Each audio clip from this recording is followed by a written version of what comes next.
ジャンプ。捕まえた。やっせい、糸よ、工作せよ。はっやっ。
貫く。痛がっちゃいないよ。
捕まえた。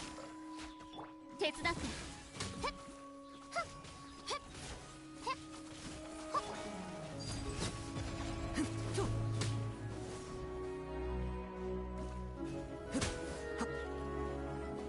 ここより登る。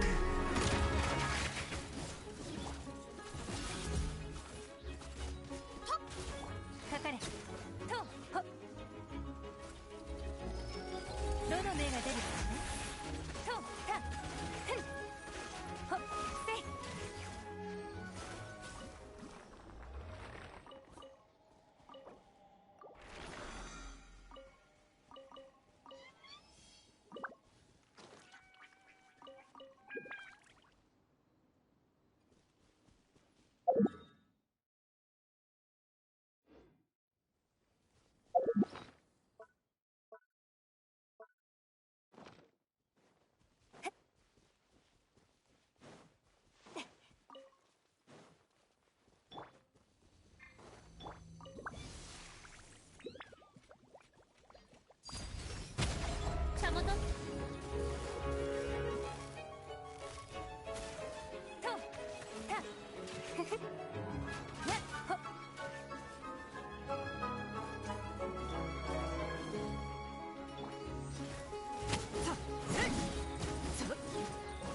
星と深淵。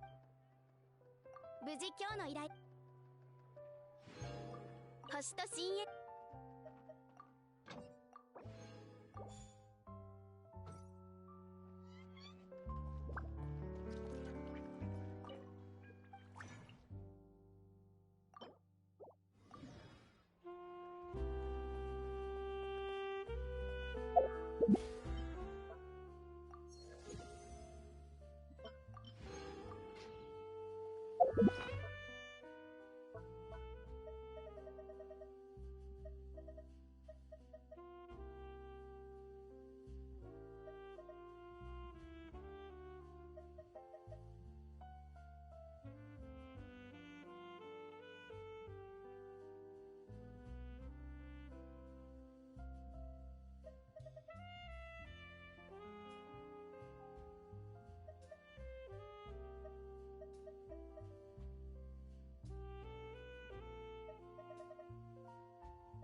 全部丸見えね。陣営のごとくふわっはっ逃がさない。瞬く間にはっはっはっはっ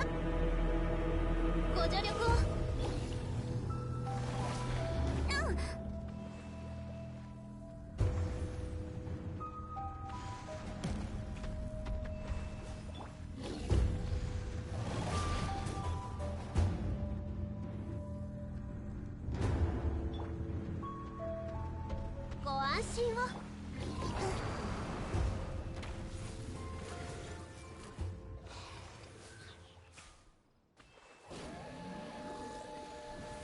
Oh, it's good. How about you?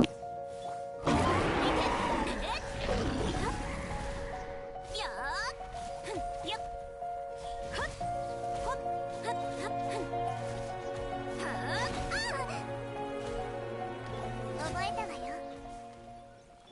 ご助力を。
Not really. I've been doing it for maybe like 6 to 10 months.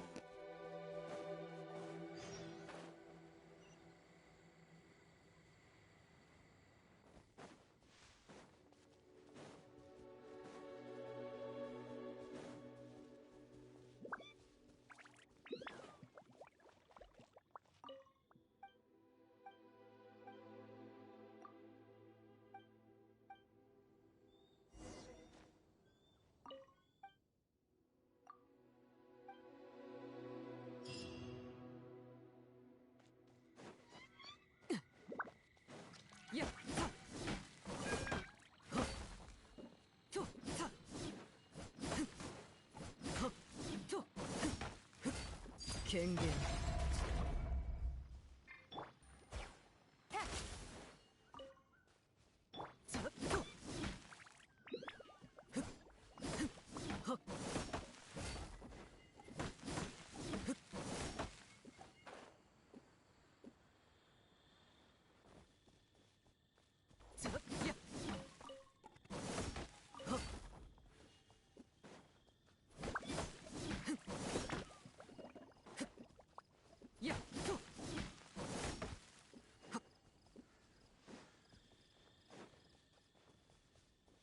Yeah, I assume as much. Pretty much anytime anyone ever comes in and asks how long I've been doing this, they're here to advertise whatever they're doing.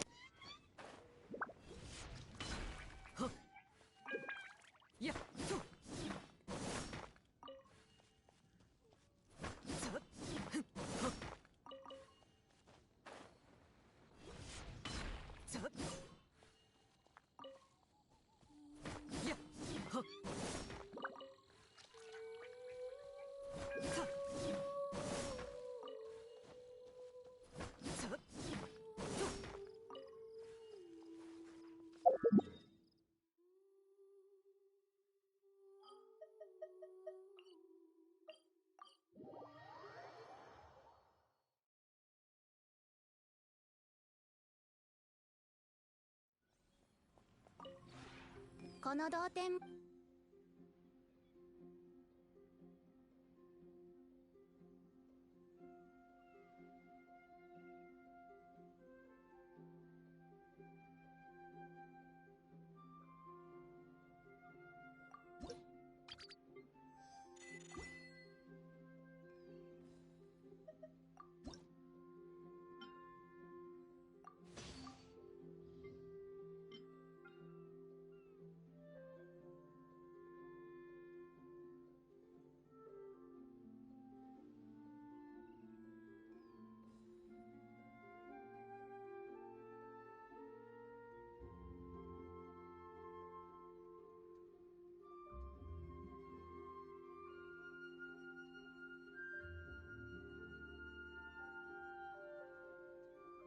No, thanks. I'm not interested.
同点についてのご質問でしたらいつでもお聞きください。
いらっしゃい。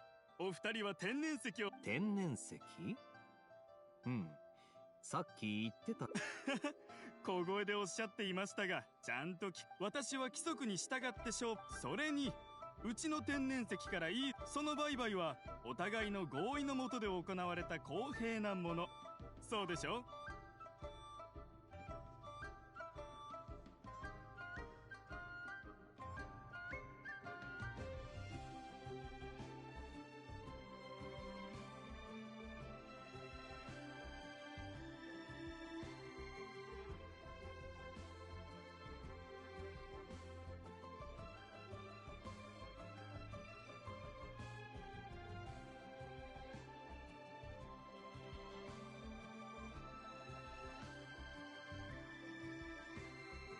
なるほど、確かにな。売り手がどんな値段をつけても客人が金を払えば、それは自ら望んだ取引になる。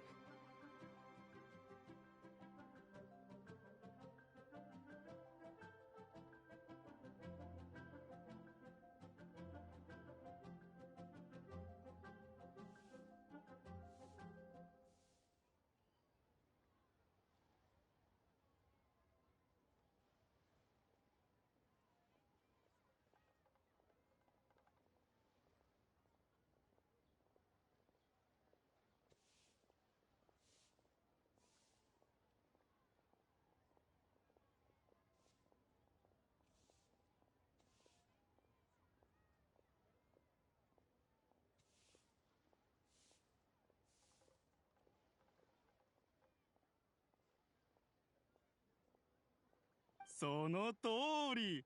お兄さんは Thankful not to いい sit. ようです。ただ、その言い方は少しだけ引っかかりますね。それではまるで、とにかく、ここで天然石を買う。では、私は他の黄色の玉の原石か。どうしてだ？なかなか面白い店だし、付き合うのも悪くないと思うが。お前が気に入らない。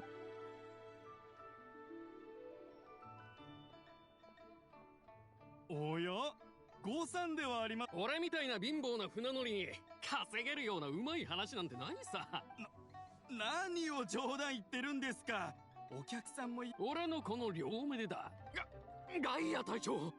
ああ、友人と確かに久しぶりだな。そうだ。リーユ。ああ、万民堂なんかどうだ？ウーシションとこのそうだ。妻はガイア隊長に助けられた。妻。ああ、元気にしてるのも。その書道南埠頭に用事があってな。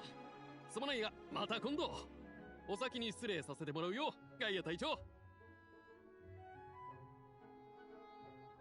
そうか。ああ、思い出した。モンドとリーユへの間で運送業をやってるゴー船長だな、今のは。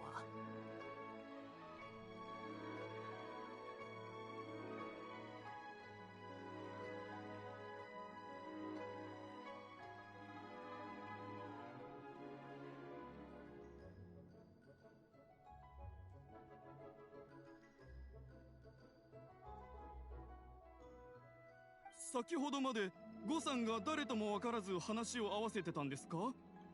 ゴさんは普段よく喋る方なのですが、なぜかお前、ただそう複雑なことじゃない。ゴー船長が運送のためモンドに向かう途中、船が浸水してな。妙ですね。ゴさんは例えば彼のそんな性格の人が当時あいつの船は穴を開けられ、すごい勢いで浸水してた。貨物を守るのは容易じゃなかっただろう。船に穴を。ゴさんは生計を今の時代、競争は激しく、お金を稼ぐのは簡単なことではありません。一日でも仕事しないと損をしてしまいます。彼は一体何を考えているんでしょう。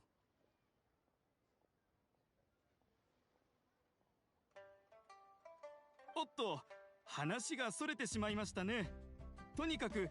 おいおい、何を言ってるんだ？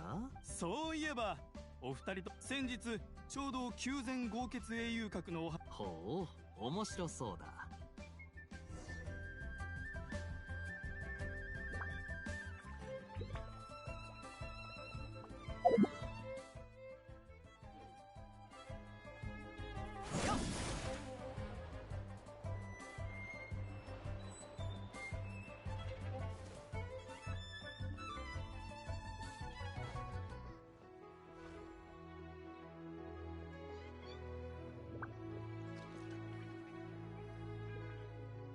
ここが和遊茶館だな。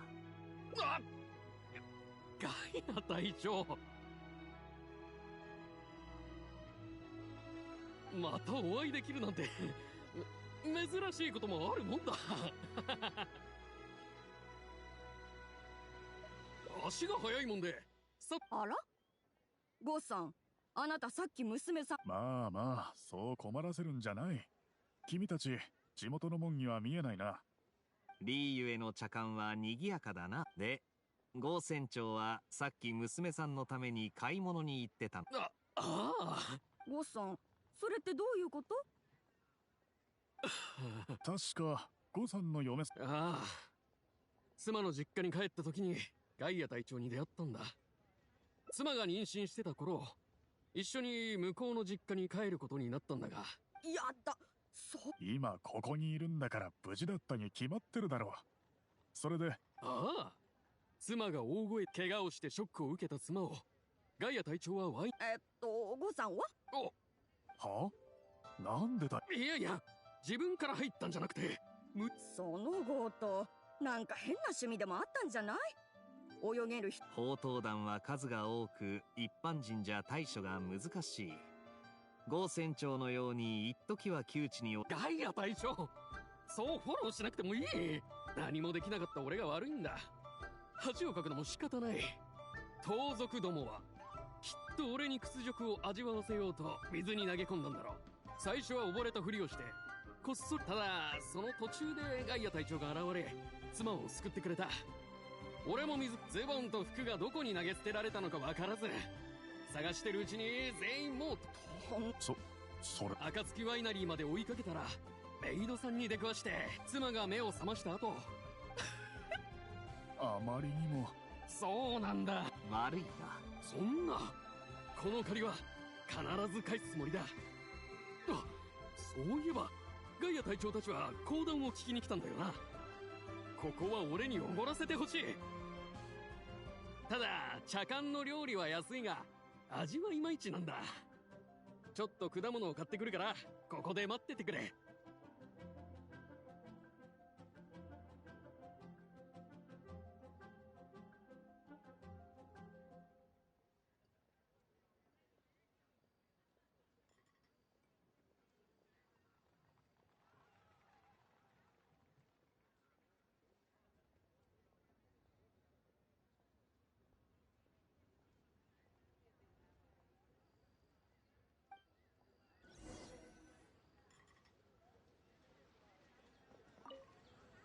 ゴーさんのやつ。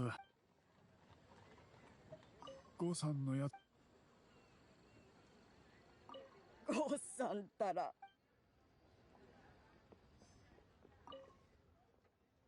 後半の部分については話さなくてもよかったんだが、あいつ最初は確かに忘れてた。けどあいつに子供がいるって話になった時に、当時ディルックはワイナリーでメイドにちょっかいを出す変他人への貸しは数えきれないほどある。全部思い出。おいおい、まさか信じたわけじゃないだろうな。ゴー船長のことはあくまでついでに助けたまでさ。何かしてもら。果物を買ってきたぞ。ああ、たかが果物。今やってる薬剤の商売がうまくいったら。薬剤。船乗りじゃなく。船乗りはすごく疲れるんだ。それに同業の競争も激しく儲けも少ない。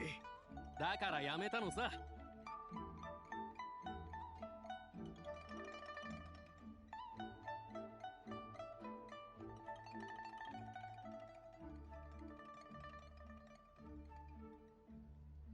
今は不袋に投資をしてる。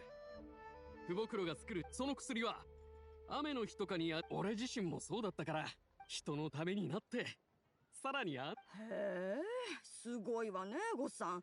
そんな。いや、白術先生の師匠にあたる白武士老師と話したんだ。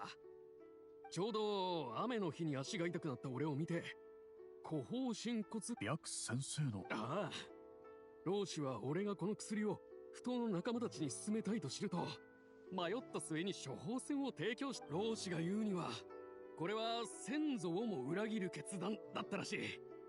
いや、俺たち氷局がこの前不袋に物を届けた時、白先生。おいおい、何を失礼なことを。ゴー船長。街中だ。確か。待って、思い出した。ただそれを大金で買って不袋の K さんに見せたその老師さんだけど、もしかして白髪混じりで。確かに。ならこうしよう。学も学だ。ここはお前たちの言う白術先生。ああ、ガイア隊長の言う通りだ。不袋に行って白術先生に聞けば全てわかる。きっと大丈夫なはずだ。Oh, cool. Yep, just living that sweet streamer life. あんな駆け足で行くとは相当焦ってるみたいだな。どうしてお前まで焦ってる？俺は闇夜の英雄でも。いや待てよ。まさかこっそりリーユへ、それにリーユエ校に。そもそも俺たちは遊びに来た。曰く世を正そうとする偶然にも彼は仙人のもう終わりか。てっきりチャ博士が物がまあまあってとこだな。英雄は自分を犠牲にして人助けをするもんだ。みんな、もう講談は終わ白術先生に会ってきたよ。じゃあなんでここに突っ立ってるのよ。落ち着け。報告の前にまずは事の経緯をああ、頑丈茶室で追加の金を渡す約束をしてるから。つまりすでに俺がバカなのがいけないんだ。簡単に他人を信じるなんて自業。お嬢ちゃん、いいやつだな。自分のケツは自分で拭く。答えは明白だろう。今やるべきは俺に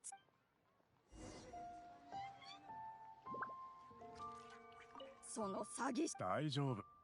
金は取りも。ぜひとも冒険者協会に入会を。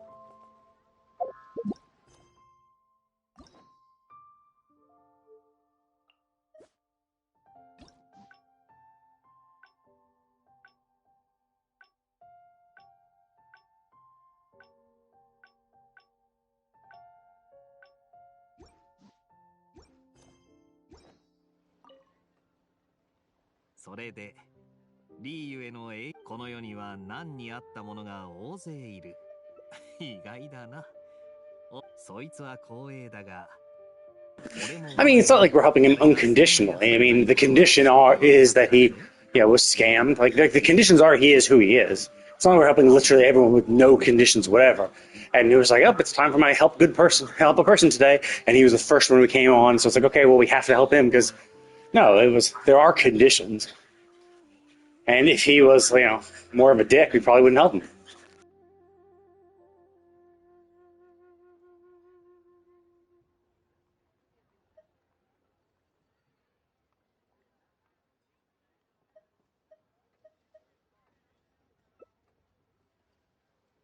実に単純明快なロジックだ。だが悪くない。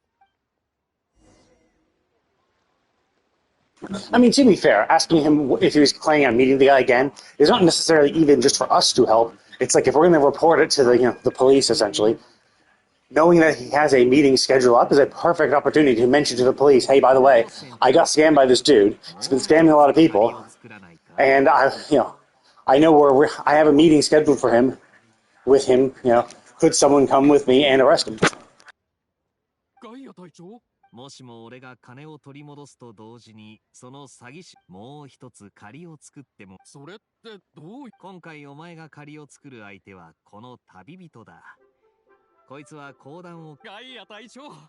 I mean, I get this. I mean, it's a more entertaining story, but it's the kind of thing where it's like, if we know where the crook is going to be, and he's a known scammer, we personally don't need to arrest him. We personally don't need to catch the guy. What we can do is just have the police be there, catch the guy themselves, and he should get his money back, or at least however much money the scammer still has. ならこれで決まりだな。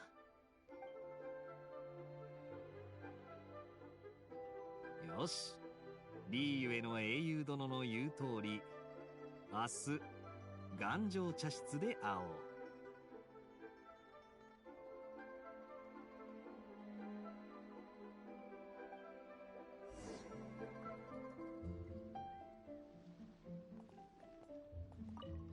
安心しろ。そうよ。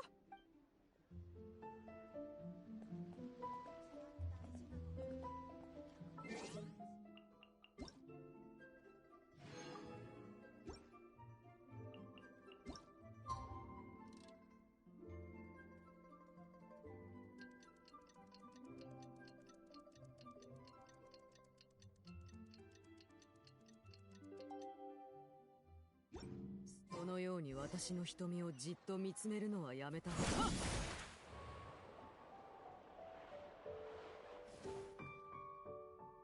たな。それじゃあ俺は先に2階に上がる。少し経ってから来てくれ。安心しろ。投げる前に奴にどっちの面が出るか聞く。いいか？俺が顎を触ったら表、額に触れたら裏と答えるんだ。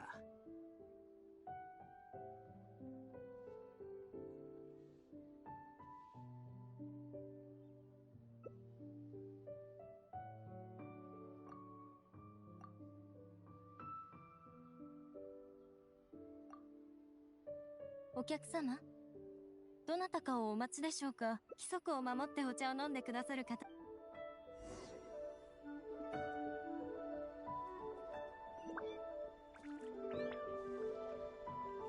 Hello, how's it going?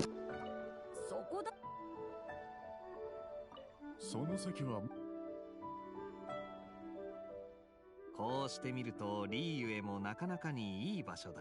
それにモンドに帰って媚びを売ってくる奴らと顔を合わせる。 You ready for patch 2.2 and Honkai coming out on Tuesday? Or 財産 what? なんていらないからこうして Y'all caught up? 外に出てきたんだ。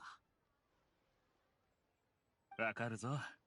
リッチさんのように旅をする若者はきっと Ooh, nice. 家の力になんて頼りたくないだろう。 My recent losses in the standard banner, or not really standard, my recent losses in the limited banner. Essentially, I think I have all but Bailu. I think I have all but Bailu from the standard banner. So I got Yang King, unfortunately. I was like, oh fuck, it's this guy. But I did get a Clara and a Japard. Well, I got Clara, and because I got Clara, I spent my 5-star selector on Japard because I wanted one or the other. I kind of wanted Clara for the damage. I wanted Japard for having a big shielder because that'll kind of help for preservation path simulated universes. Having a big, powerful shield is pretty cool. So I found Acheron just makes things so much easy. It's like so easy. Like I've been running pretty much. I think it's Acheron, Sparkle, Silverwolf, and Fushuan, and I just run like pretty much every calcs or whatever, and it just works, right? Because Acheron can just go through every. I mean, she's just so ridiculously powerful. Most of her damage comes from her burst, and her burst penetrates through the resistances and still breaks their toughness. I actually level up my Aventurine, so I got him. I finally built him. He's level 80. I maxed out his talents or traces, and he has 4,000 plus defense. So he's pretty much stacked. I haven't used him yet though, but I also haven't done my simulated universe run for this week. So I'll probably run a swarm because like I'm missing a few choices from swarm. Like I've done all the paths. I think we're actually maybe not remembrance, or did I do remembrance? I can't remember. I think remembrance might be the only difficulty 5 swarm I haven't completed. I think I've done all the other ones. Actually, no, maybe I did remembrance too. I forget. But either way, like I'm really close to being done, and the only thing left for swarm is to get max level in all the paths. So I need to make some of those choices, like those post-boss choices. I need to do. I think I've chosen enough choices for 4 of the paths, so I need to do the remainder. But like, once I do that, then I'm done with Swarm. Like I've done literally everything from Swarm, so I'm really close to being 100% done with Swarm, and I'll never need to do it again. It's just. I mean, I wouldn't say it's a bot. Some people might say it's a bot. Some of them might be bots, but it's the same basic bullshit. Pretty much, there's about like a 50% chance that a new chatter is just someone advertising their own business. So I think what they do is they go into Genshin, they go into any of these type of games, go to the bottom, look at the lowest like numbered streamers, and look for, or just basically go through the category and look for anyone without an avatar. It's pretty much the same thing. They pretty much say the exact same shit thing every fucking time. It's, hey, how's it going? Have you been streaming long? And sometimes they'll cut the shit, and then immediately try to advertise themselves. I've had a few times where they, have you been streaming long? I'm like, how have I been streaming long? Yeah, that's the big key thing. If they ask that, then it's like, yeah, they're going to sell. They're going to try to advertise themselves. Oh, no. I just say it's like 50% of the time it's someone like that. You're not one of them. Hooray. But yeah, it's just the second they say, you've been streaming long, it's usually a good indicator that they're going to advertise themselves. Sometimes they add in some more small talk. They'll be like, oh, and talk about this, talk about that, ask about the game. Oh, is the game good? Blah, blah, blah. And then they'll be like, by the way, I do art stuff. I make avatars, I make VTuber models, I do logos and banners. You know, shit like that. So I'm pretty sure because of that, they're probably looking for any streamer that doesn't have an avatar. And then just being... I mean, it's fine. Like, it doesn't... It's... Having small talk with some randos is fine. Like, it's supposed to get off my back. I mean, you know, it's something to do. So I don't care.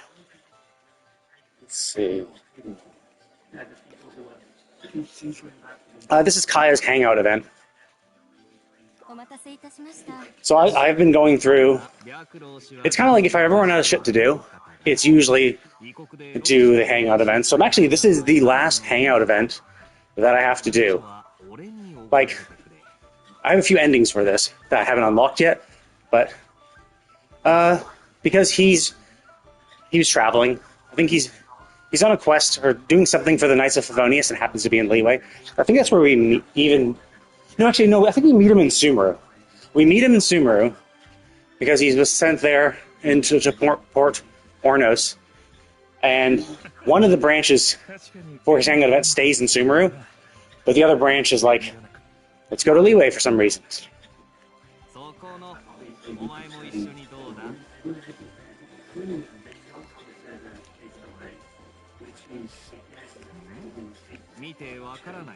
But, I mean, they're all pretty interesting. Like, Kai is not my favorite character. I don't really ever use him.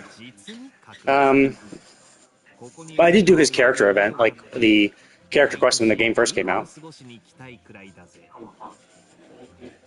Well, actually, I don't know if you... I think you might have been playing the game. You might have been playing this game. But essentially, Kaeya has a free skin that was released, I guess, last summer.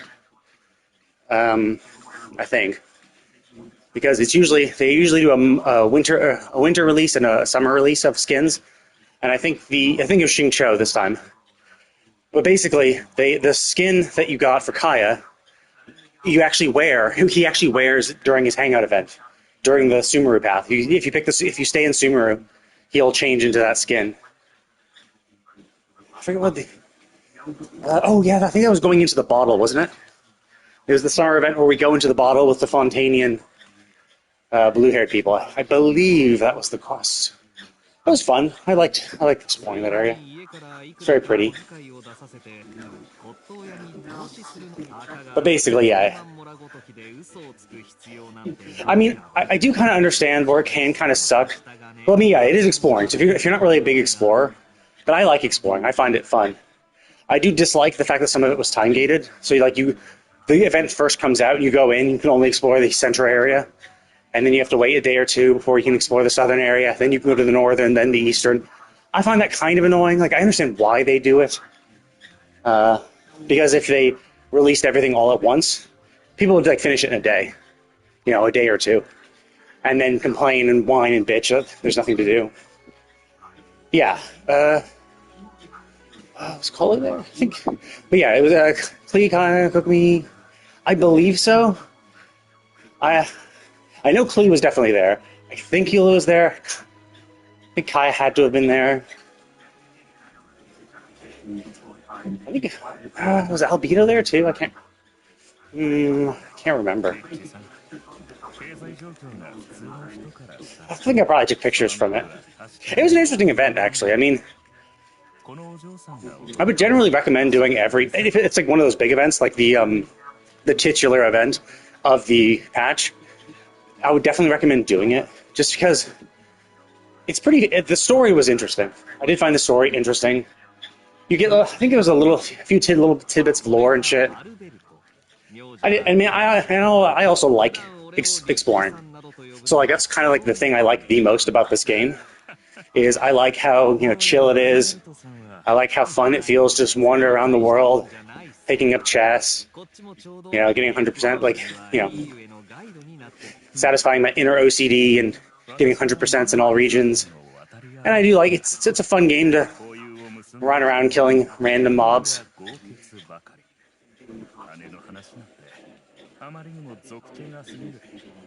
I used to get burnt out.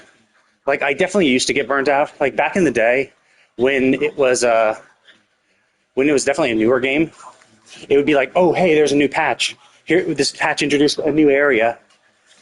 And then it's like, oh shit, a new area. And then I would spend spend the rest of so the patch would drop at like 7 or 8 p.m. And then I would play for like 3 hours solid exploring the new area. And then the next day I would spend like the entire day, or like spend like 5 to 6 hours continuing to explore. So I like before the first weekend even appeared, I'd have explored the entirety of it and done all the world quests and shit like that. And that burnt me out. Like it was fine in the very, very beginning, but yeah, when I kind of lost motivation to do it like that quickly, and so lately I've been kind of just taking my time. So it's like, yeah, if I feel like it, if I feel like exploring, I'll do it. Because there's been like other games to play and shit. Like Honkai Star Rail came out, and just other games in general. But like typically, I've always enjoyed playing it. But I also don't want to like, I don't feel that rush to like do things right away. So like even for Chen Yu Vale, I don't think I even I think I only 100%ed everything and got all the world quests done slightly before the patch ended. So I think it was 4.4. So like right before 4.5 came out is when I finally just like tidied up everything, did all the exploration that I could, did all the world quests in the area. So I took my time. So I've been kind of doing that. Like same for the Hangout events. Like this Kaeya Hangout event has been around for like, I guess over 6 months, almost 9 months, I guess, since it was probably summer when it came out. But I've only gotten to it now. Although Hangout events are always my back burner thing to be like, hey, because it's something I can do when I'm working out on my treadmill. So, whereas exploration is kind of, because like the Hangout events will like distract me. I'll be like, oh, I'm doing this, and then I end up walking for an hour, and I'm like, oh shit, I only meant to do it for 30 minutes or 40 minutes because I got absorbed in it. So it's kind of a good thing because it distracts me, so I don't notice.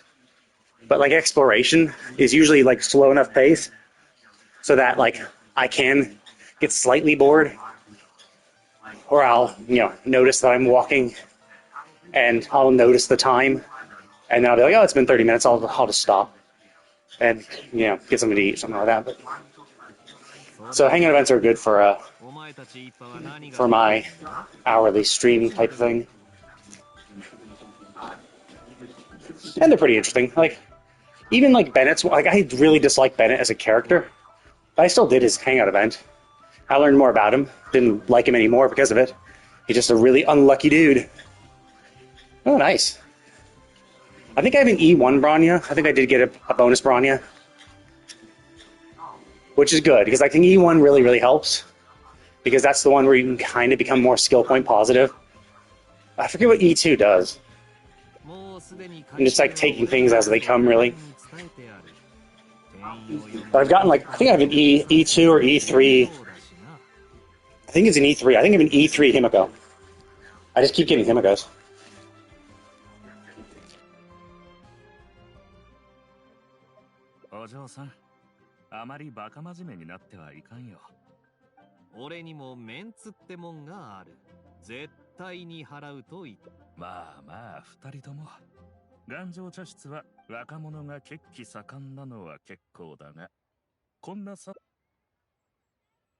Ho? お前が当てたらお前は自分の分を払い、俺が当てたら俺は3人分を払うって。だがお前の態度が気に入らない。いいだろう。ただその前に喧嘩しなければ何だっていい。そうだ。白老氏もこれに付き合わないか。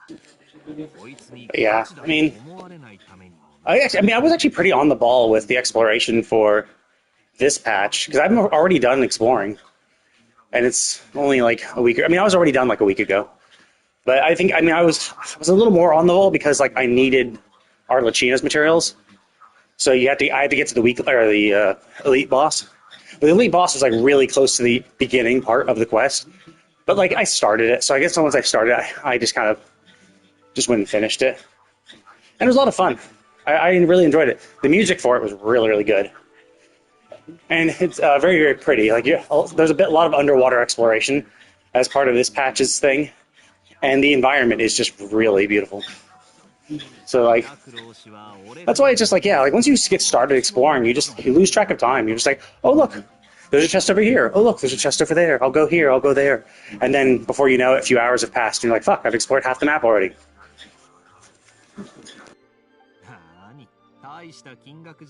So that's kind of why I like this game, because it's just fun. Like, you just kind of lose yourself in it. You just lose track of time, just doing this and that. Like, they pace things really well, where they just have enough stuff on the map to do, where you don't feel overwhelmed, but it also kind of guides you through, so that you can complete more and more of it.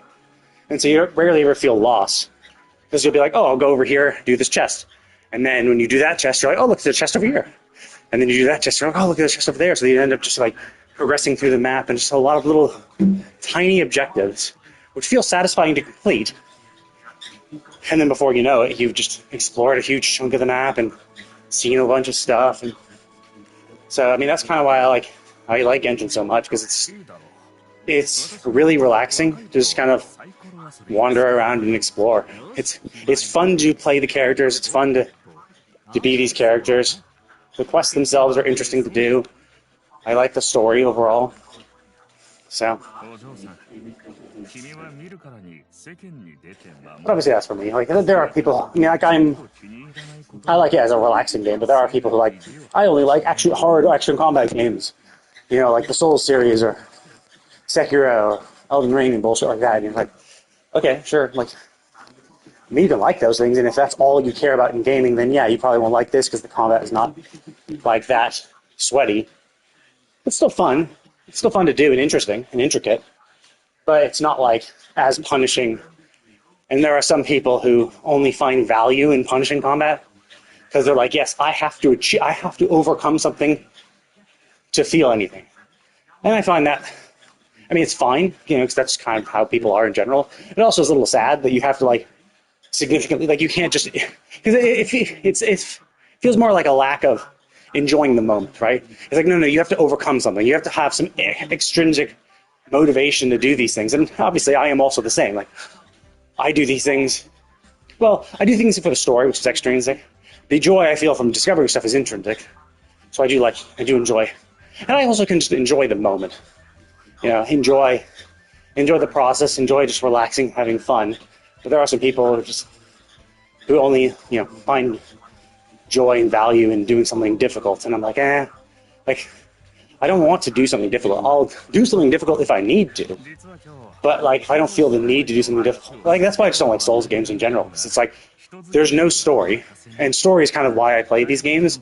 I do things I'm not particularly keen on, so that I can see how the story unfolds. Whereas all the Souls games, the story is practically non-existent and told very poorly. So there's no real motivation to do anything other than to kill things just to kill things. I'm like, well, I don't find that doesn't really motivate me. Why am I challenging myself to do this thing that doesn't reward me from my perspective? I just don't get much satisfaction from doing such a thing. I'm good enough where it's like, yeah, it's not hard to do these things, but it does require time and effort. And it's like, if my time and effort's not going to be rewarded with something I value, and just the good feeling of doing a difficult thing is not enough. Sure, I feel good about it. Yeah, definitely. It's not like I don't feel good. I just don't value it to the degree of saying, yeah, that was definitely worth 1 hour of my life to accomplish this, beat this boss. It's like, no, it's not fun for me. It's like, that definitely wasn't worth 1 hour of my life, right? So yeah. And some people might say that I'm a casual because of it, but it's like, it's whatever, right? Everyone has their own motivations, everyone values things differently. I just don't value the things they do as much.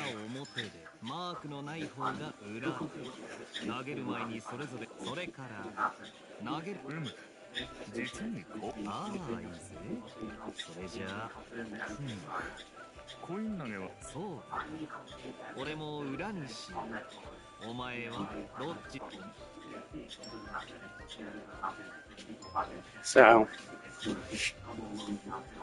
Yeah. So, I do enjoy Maya. 俺も当たりだ。 Okay. 果たして俺が謝る時は See you in a bit.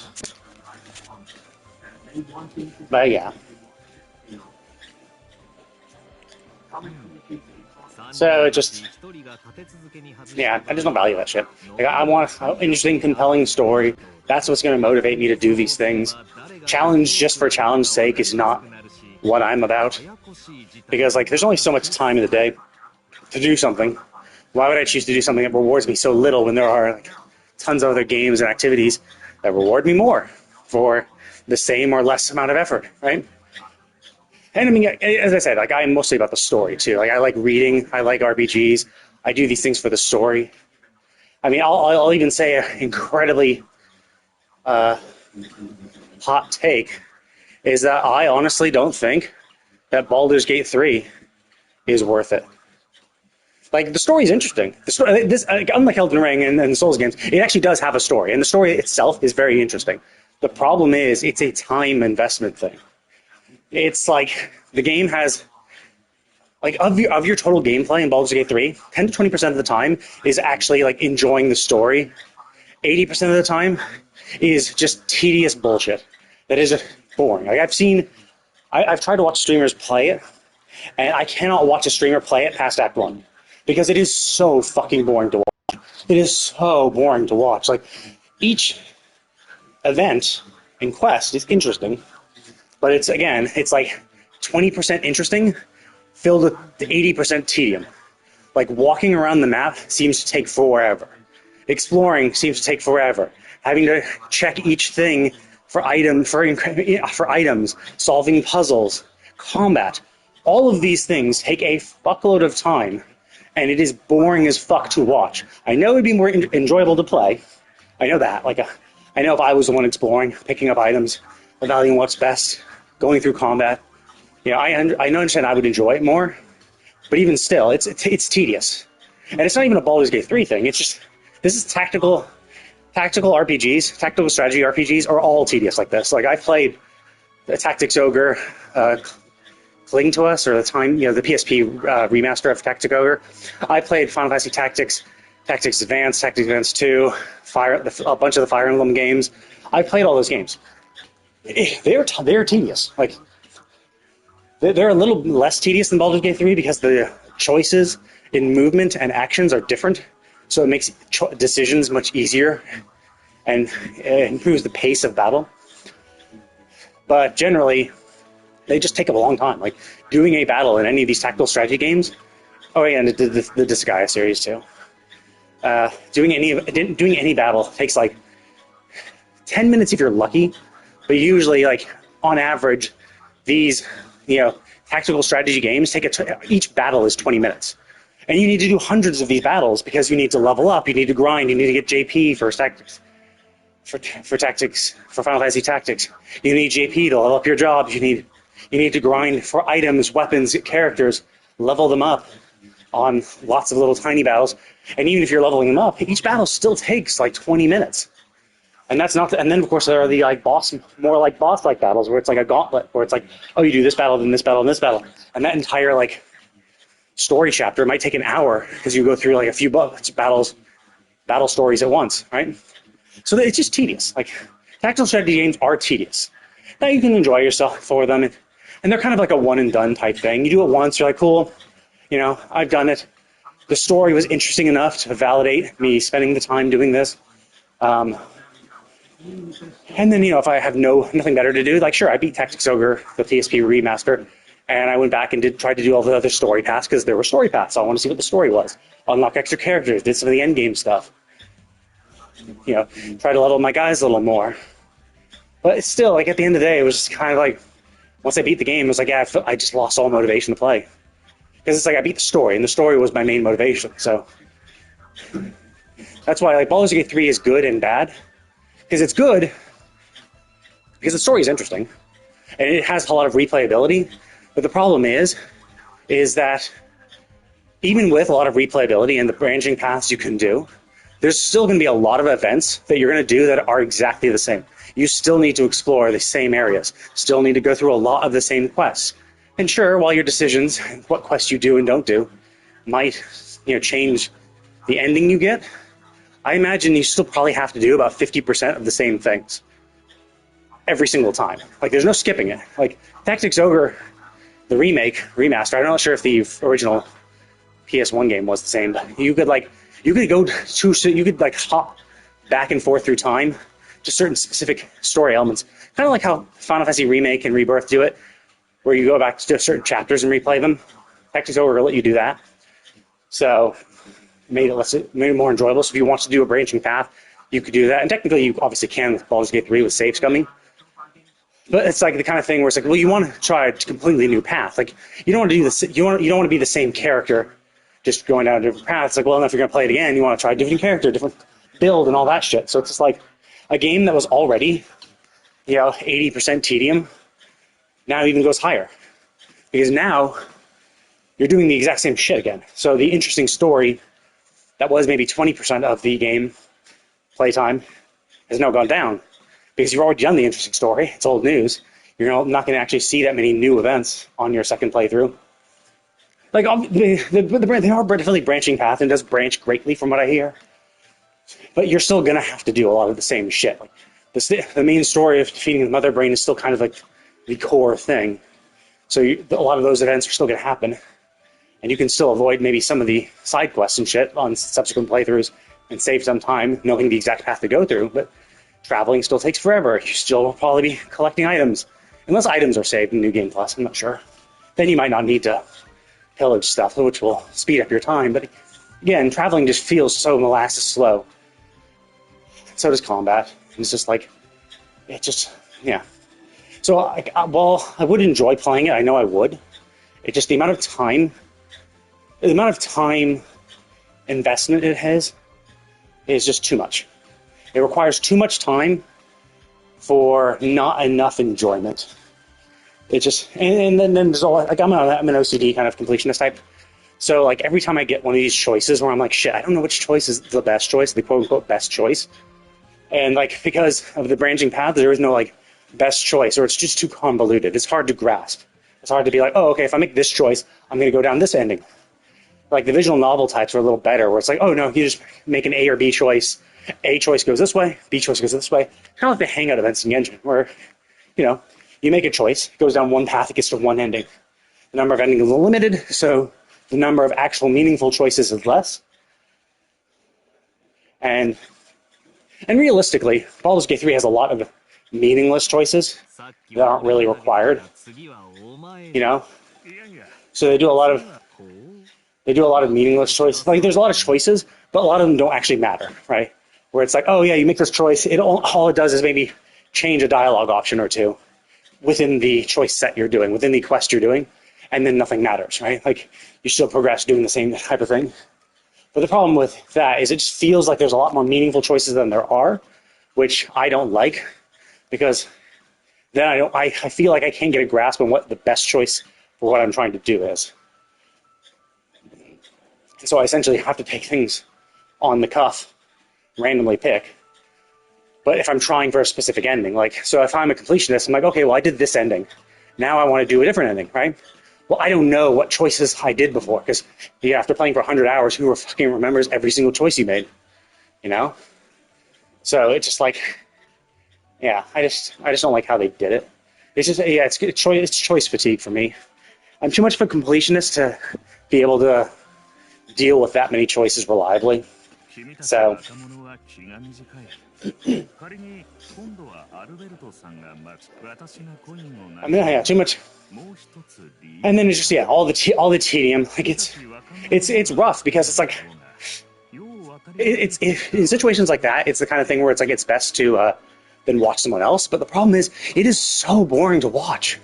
So boring. Because all the tedious stuff is still there. So like, if I wanted to actually see like just the good bits, I would need to find someone who played it in its entirety, and then like skip through their VOD or their YouTube video, or hope they have an editor which cuts out like all combat and exploration and is purely just the quests arranged sequentially based on the request, and like that. And maybe there's someone out there has done that.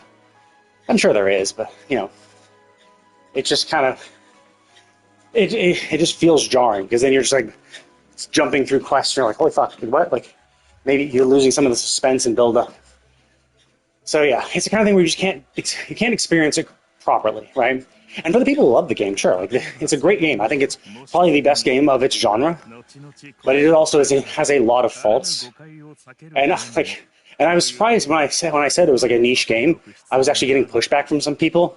Although these are the people who are all who already played like Divinity Original Sin 2, who already loved Divinity Original Sin 2. It's like, oh, okay, so you love this genre, and you just don't like hearing that the genre you love is niche, because it's a 100% niche. Like, now it sold really well, and that's because it got a lot more popular than it rightfully should have been, because it hit that like hype threshold, which got a lot more people interested in it than would typically be interested in a game of that genre. And its storytelling definitely did carry it too. Like, people were playing the game for the story, overlooking the tedious gameplay, the tedium that is exploration and item management and combat. Because there are some interesting elements to it, and because they have so many customization options, for the type of people who like that kind of shit, it's great. But like, most people don't like that type of shit, you know? And the people who enjoyed it the most, and the fact that they had multiplayer too. So the fact that its storytelling carried it, and the fact that it had online co-op, I think those two things are the only reason why it got as popular as it did. Like, because for its genre, it got way more popular than a genre typically does. But yeah, it's very good storytelling, really interesting, zany storytelling and characters, made it more memorable and interesting for people. And the fact that you can do online co-op. So it's like, yeah, even if you're not into those type of games, doing anything with a friend makes it more enjoyable. You know? Or especially if you have someone who's like more into it than you are and can explain some of like the D&D type shit, definitely makes it more enjoyable. And it obviously makes it better as a stream game too, because streamers can play this together. But yeah, actually another thing I didn't like about it, and the story was interesting, but goddamn, I hate like pretty much every fucking character in the game. Like, I just do not like them. Like, as characters, I don't think they're poorly written or anything like that. I just dislike them. I dislike their characters. Like, I dislike Astarion. I hate his personality. It is just so fucking annoying. It's just grating. It's just so over the top, and it's just like, holy fuck, you're annoying. Lae'zel is just super ugly and super bitchy, and it's just like, fuck, I would never, ever want to hang out with you or be anywhere near you, ever. I don't like Shadowheart. I think she's bland and ugly. The only one, Will, I don't really know much about Will, because like, no one picks Will. But the fact that he kind of turned into a demon, I'm like, you kind of suck. Like, you did something stupid, this is your own fault. Gale, I dislike. He's such a pompous douche. The only one I actually like is Karlach, and that's it. Like, of the entire main cast, the only one I actually like is Karlach. So it's like, yeah, not really much motivation for me to play the game. Knowing that, one, it's 80% tedium. Two, the story is what kind of would drive you to play it. But there's so many branching paths, it makes it hard to properly understand what path you're going down if you're trying to focus on something. Three, I don't like most of the characters, so learning more about them is not helpful. Like, yeah, sure, the quests were interesting. Sure, I've seen people do the quests. It's like, yeah, sure, that's interesting. It's a well-told story, but it's a well-told story about a guy I just dislike. I just don't like them. I don't really care about them as a person. So fuck them, So yeah, obviously, incredibly hot take. People love the game.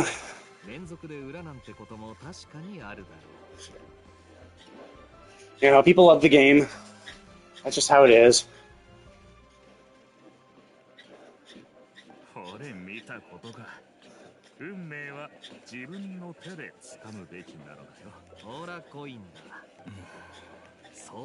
So, yeah, people love the game.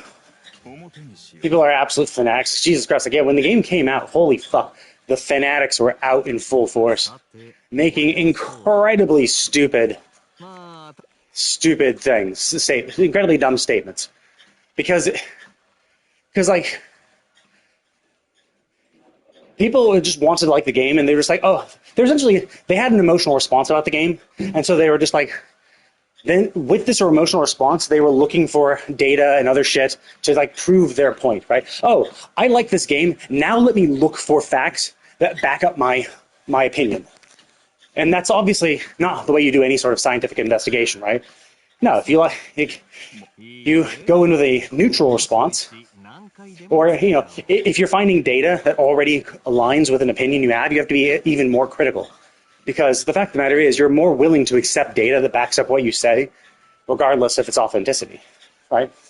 So you have to be even more critical in those situations. And the fact is, you should, if you're going to try to make some sort of a claim or statement, you should try to go at it from a neutral position, Don't have an opinion and then look for facts backing it up, because you will find what you look for, and you will not find what you're not looking for. So you will not find the negative shit, or you actively ignore the negative shit. Because like I've seen so many stupid things. Like obviously, game came out right after like Diablo 4 kinda, and people were commenting, well, Diablo 4 was bragging about 9,000 people who made this game, and then you get these morons who are like, yeah, Diablo 4 sucks, and it took 9,000 people to do this. Larian only built this game with 200 people, and it's like, yes, Diablo 4 did make a statement saying they had 9,000 people working on the project. Yes, I think the number of programmers or developers in Larian Studios was like 200 or something like that, right? So you might think, oh, well, then that's exactly true. It's like, well, no, it's not true. Because Diablo 4 wasn't saying we literally have 9,000 developers all working on this game. They just had 9,000 people in the credits. And then if you actually look at the credits of Baldur's Gate 3, the number of people in the credits was like 3,000. Now, obviously, Diablo 4 still had more, yes, obviously. But like this moron was like, well, he had 200 versus 9,000. Larian is so much better than these people because they had so much less people. It's like, yeah, but like if you're actually getting a like-to-like comparison of how many people are in the credits of both games, Diablo only had 3 times more versus like having, versus having like 20 times more, right? There's a huge difference between having 20 times more people versus 3. So you get people like that who just like, they're looking for ways to insult other games, so they're looking for statistics that back them up. The same kind of thing where I saw people saying, oh, Baldur's Gate, like, especially when the bullshit thing that Larian Studios said of is a feature complete game. Not what they said was bullshit. What they said was technically true. The problem is that all the narrative around that, every fucking moron saw that and was like, yeah. You rarely ever hear that terminology these days. No one ever says their game's feature complete. Forgetting why no one ever says it. Because feature complete is the bare minimum. Most games come out in a feature complete state, right? Like even before that game, for that year, Hogwarts Legacy, Tears of the Kingdom, Final Fantasy 16, Diablo 4 released in a feature complete state, right? The endgame was kind of shit, and there were problems with it. But it was not feature incomplete. It was still feature complete. You could argue it wasn't a complete game, and I would also argue that Baldur's Gate 3 wasn't a complete game. It was a feature complete game, but not a complete game. Fires of Rubicon, feature complete. But so Tears of the Kingdom, Hogwarts Legacy, Final Fantasy 16, Fires of Rubicon, all those games were actually complete games. They released in a feature complete and actual complete state. Baldur's Gate 3 did not. It released in a feature complete state only, because no one brags about being feature complete because it is the bare minimum of video gaming. It's like saying, it's like someone coming out and saying, oh, I got a C. Or if an F is the only failure rate, I got a D minus. That means I passed. Like, look at me. I got a D minus. I passed the course. Fuck you guys. It's like, yeah, yes, you didn't fail this. Good. These other games, they're getting A's and B's, and you're bragging about a D minus. I'm not saying that like Baldur's Gate 3 as a game is a D minus, but I'm just saying it's an analogous type thing where you're bragging about doing the bare minimum for something, right? And because no one ever brags about doing the bare minimum, because who the fuck would brag about that? It was a breath of fresh air for people. They're like, yeah, I haven't heard about some people talking about being feature complete in ages. Like, yeah, because most game developers don't brag about doing the bare minimum for their game. They don't even brag about releasing a complete game. You don't hear Tears of the Kingdom coming out saying, Tears of the Kingdom is the best Zelda, complete Zelda game in the market, right? No one says that. Hogwarts Legacy didn't go out and say, yeah, this is the best, complete Hogwarts game ever. No one says that. Now, the reason why, it resonated with people is because there are a lot of incomplete games being released, right? Like Gollum, that Gollum game had just come out like a month or so, within a month of them, Larian Studios announcing they were a feature complete. So it's like we have a lot of games that came out in a shitty state, like Redfall released like a pile of trash. Gollum, later on the King Kong game came out, absolute garbage, right? But it's just like, yeah, it's because there are a few really stinky games that come out. That people, actually, even like Forspoken, people meme about Forspoken sucking dick, right? And it's not a great game, but it is a feature complete game, Sure, the storytelling kind of sucks. The voice acting also kind of sucks. The character, Frey, also really sucks. But it is a feature-complete game. It's just not a good game, right? I would even say it's not just feature-complete. It's like feature-complete and a complete game. Forspoken is a complete game. It's just not a good complete game, So, like, that's what's so dumb. See, then you get these fucking morons who can't critically think, saying, yeah, well, no one ever talks about being a complete game. It's like, or a feature-complete game. It's like, yeah, because feature-complete is not complete. But you get people bragging about that. And you're just like, why? That's so fucking stupid. And then, of course, you get people bragging that Larian Studios is a better company, a game developer, because they don't do the things that other game companies do. It's completely... And the silly thing is, they then bring up things that Larian Studio did, right? So, like, one big thing was, oh, well, yeah, Baldur's Gate 3 didn't sell early access. It's like, well, no, actually, it did. Baldur's Gate 3 was in early access for 3 fucking years. 3 years of early access. People bought the game 3 years ago and got early access for it, and essentially beta tested the game for them. I'm fine with them beta testing the game. Like, if it's a small studio and there's a lot of nuance and shit to do in the game, it'd be very hard for a small studio to fully debug a game of that scope. So I'm fine with them doing that, but don't pretend that this early access didn't happen and then use that as an excuse of, oh yeah, Larian Studios is better than other game companies because Larian Studios doesn't do early access and pre-orders. It's like, well, they did do early access. So yeah. And then of course you get the people saying, well, other game studios release incomplete and buggy messes. And it's like, yes, so did Larian. Baldur's Gate 3. 1 week after the game's release, they released a patch fixing literally 1,000 bugs. Like, now, it's great they did this. Great. It's great that they're committed to making the game better, but you can't ignore the fact that that means they released a game that had over 1,000 bugs in it. Because even that 1 week patch wasn't fixing all the bugs, it was just fixing 1,000 of them. So I would say, if you have 1,000 bugs in your game on release, that's a buggy mess, right? So, yeah, you get argumentation like that, where it's just like, and then like I brought this up, like there was someone streaming, and I was like bringing this up in chat. Someone was bringing up these exact same points. Oh, Larian Studios is better than other game companies because they don't do early access. And then I pointed out the fact, it's like, well, actually, Baldur's Gate 3 was in early access for 3 years, so that's not really true. Then they bring up the bug point, or the buggy mess point. Where, oh, well, unlike other games, Larian Studios released a feature-complete game that wasn't a buggy mess like all the others. It's like, well, they didn't release a complete game, and their first patch would fix 1,000 bugs, so I would say having over 1,000 bugs in game on release is pretty buggy. And then they complain to me, why do you have to be so negative? It's like, dude, you were literally saying lies. You were saying untruths. You were saying things that were not true, and I was just pointing out the fallacy of what you were saying, and now I'm being negative. It's not negative to point out the truth. Just because you don't like what the truth is, it doesn't make me being negative. Like, you want to say it's a great game? Yeah, I agree, it's a great game. I don't like the fact that they said feature complete.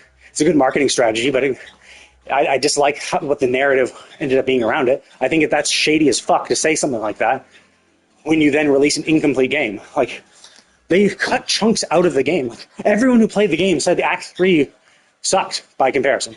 Like, Act 1 was really, really good. Act 2 was not as good, but still pretty good. And then Act 3 fell off hard. So they released an incomplete game without a complete Act 3. And, it's been months, and they have patched in and added more content. Essentially, I would maybe even say now, at this point, it's a complete game, where Act 3 now is as full and robust as it should have been on launch. But that's the thing. They should have done this on launch, like, right? And because people like the game, they're ignoring the fact that they did, what a lot of other big game companies do, is they had to release a product too early. There were problems with it, and then they decided, well, we'll just fix it in post. We'll patch in, fix it. I don't think that's a good strategy. I think that's bad. I think they should, not release the game until they have it in an actual complete state, not a feature complete state, but an actually complete state. But I do also understand that, sure, this is what I want. I think that's what they should do. But like, there are other, the world is bigger than they obviously have to pay people. They need money. They need all these things. They have publishers. They have all these. There's a lot of real world obligations that exist that get game developers to release a game before it's ready. Happens a lot. Larian Studios wasn't the first. They definitely won't be the last. Oh, hey, how's it going? I'm just having a humongously long rant. With my incredibly spicy take. That if anyone actually watches this and listens to it, they'll probably get a lot of hate comments saying, oh my god, I can't believe you were so negative. That's totally untrue. That's, whatever. But, anyway.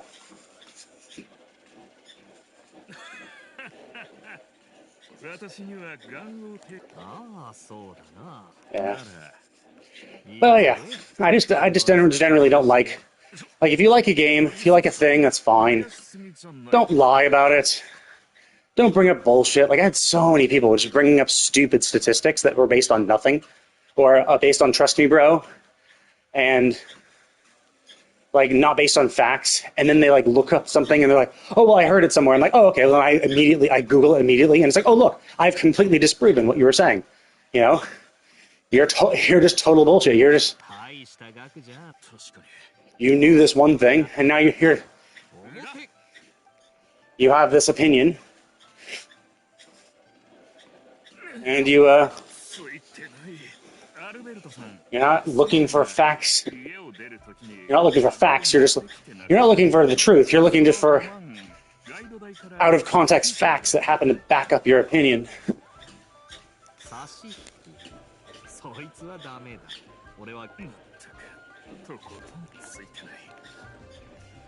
But, yeah. I mean, I get it, right? People are gung-ho about something. And generally, we are a little too defensive about the things we like, I would say. I think, if you like something and someone says something negative about it, even if the negative thing is 100% true, you still don't like it, right? You're still so people just take it as a personal insult, right? Even though everyone knows that this is a game or whatever is not your identity, even just hearing something negative about it, you're just like, what? I like this game. You saying a negative thing about this thing I like is like slap in the face, which is obviously not the case. But there are some people who are, because you go a little too far, are either overly critical or at least not constructively critical. That definitely does happen, where people...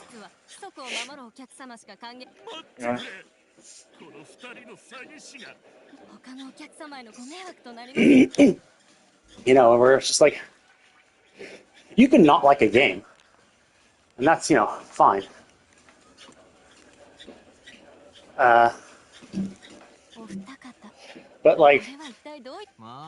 because it happened a lot. I was watching someone who was playing Final Fantasy VII Rebirth, and because they were so in love with the original, they just liked the original far too much. They were not able to be impartial about the game, where they would just complain. If it wasn't literally the exact same, they would complain, which is stupid because they had played the original so many times, they already had their headcanon.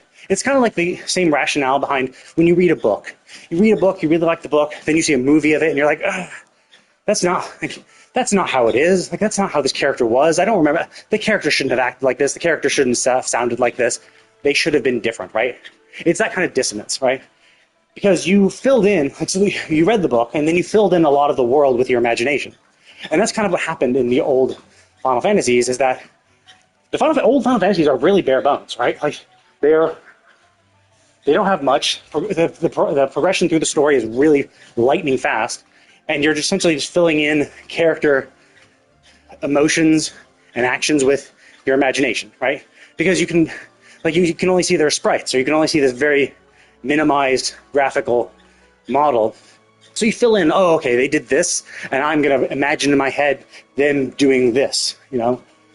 And then when they have the graphics to actually act it all out, you're like, well, actually, even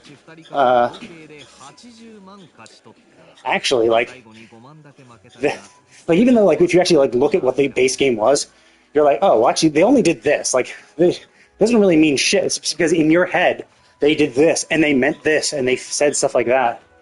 And so, like, when you actually see it acted out, you're just like, well, it doesn't match out exactly what's in my head, therefore this game is bad. And it's just like, it's dumb. Like, it's a bunch of people who just cannot accept that things are different, and they're just nitpicking every little difference and be like, oh, well, this is different, I don't like it. This is different, I don't like it. Instead of just enjoying it for what it is.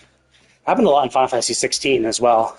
16, I saw a huge difference in what people's expectations were and what reality was. And rather than them just enjoying a really good game, they were constantly nitpicking about the things they want the game to have. It's like, let's not complain about what the game doesn't have. Let's enjoy what the game does have. Because the fact of the matter is, the things you want in this game were never promised. No one ever said this game would have those things. And in fact, a lot of people were asking or wanting things that just didn't make sense for the type of game it was. They're like, oh, well, yeah, but other Final Fantasies have, you know, armor, intricate armor with, you know, elemental resistances and, you know, elemental resistances and weaknesses and shit like that. But it's like, 16 is an action combat game that focuses mostly on dodging. So having armor that absorbs fire doesn't matter, because you shouldn't be getting hit in the first place. The basic premise of the entire combat system is avoid getting hit. You know, so having armor to defend against attacks doesn't make sense in the context of this game.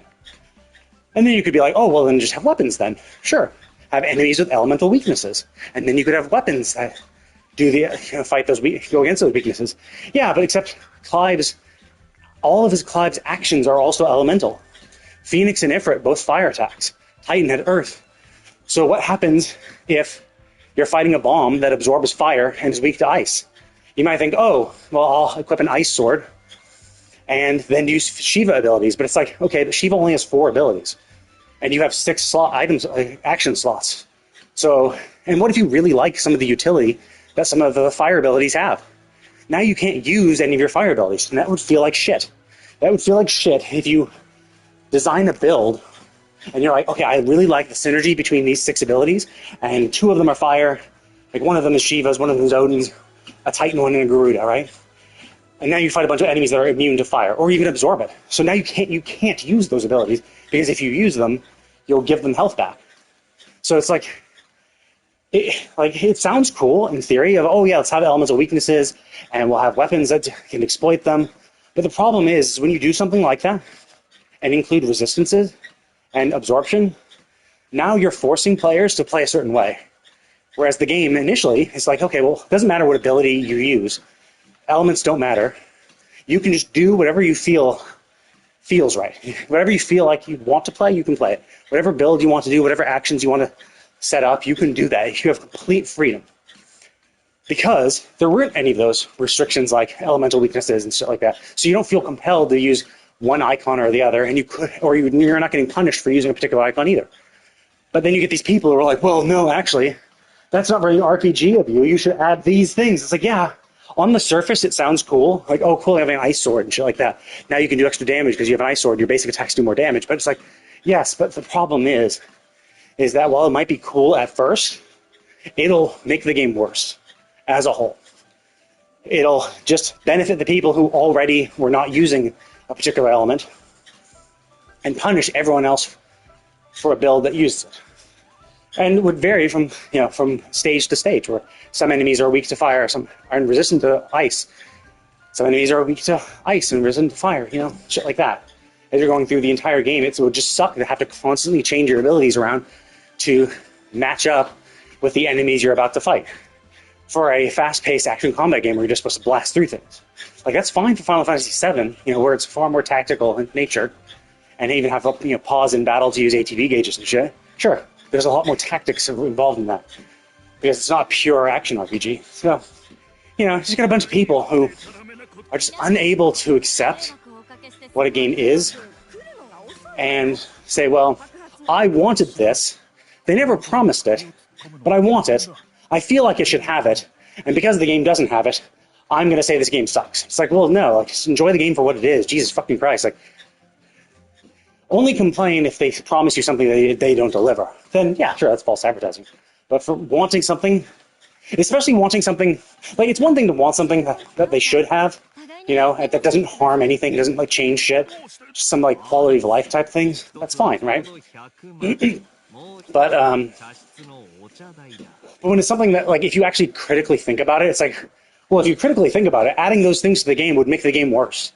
Like, are you just too stupid to be able to understand that adding resistances and weaknesses in an RPG would just make it less enjoyable? Like, and you might be like, oh, well, Elden Ring does that to some degree. Yeah, sure. Like, Elden Ring definitely does have, enemies with type resistances. But the thing is, the way Elden Ring and Final Fantasy 16 operate are different. Elden Ring makes the bosses challenging, more difficult, and more punishing, really. And all the RPG elements in Souls games are used to make the fights easier. It starts as relatively challenging, and then everything you do, your weapons, your level, your stats, your items, all of those things make the fight easier. Whereas Final Fantasy 16 doesn't have that shit, right? They do have a few RPG elements, some equipment.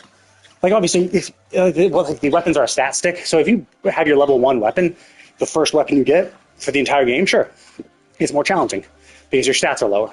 But, like, and then the accessories you have. Sure, some of them do some slight damage increases, but it's not like game-breaking type shit.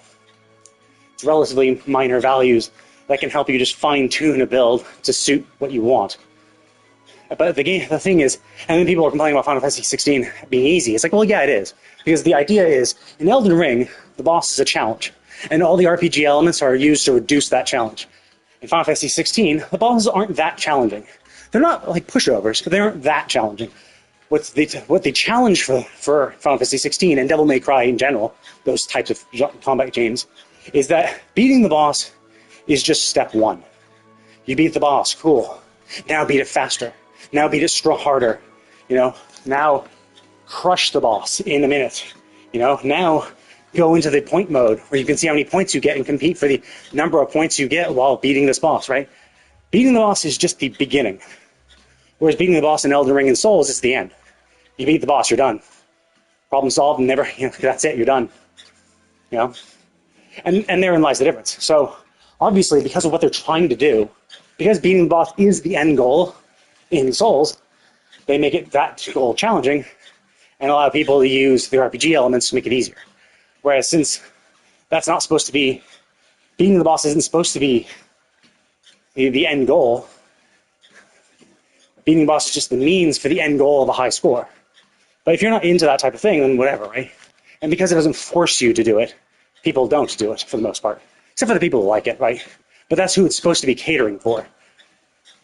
Not the people. So the problem is that people came in, oh, it's an action combat game? Okay, it's like Elden Ring. Elden Ring came out a year before. Cool, we're expecting an Elden Ring-like game except for Final Fantasy. But its approach to combat was different. And people are like, well, it's not Elden Ring type combat, therefore it's bad. It's like, whatever, right? You can't please everybody. So, yeah. No, thanks. Not really interested in any of that shit. I'm just here to walk on my treadmill while I do my Genshin daily. Whew. Walk for an hour and a half, fuck. I am sweating. I got too involved in my rants. Oh, that it? Okay, cool. So we're gonna give him back his shit. Okay, well, I'm gonna go ahead and pause it for here. I thought that might be it, but I guess not. Thought I've been walking for an hour. I am pooped. I'm gonna head and call it for Genshin at the very least, but I will be back on very shortly to play some more Sandland. So I've had fun with that game. It's pretty fun. So we'll do some more exploration, continue the story with that game. But thank you all for watching. I will see you all next time.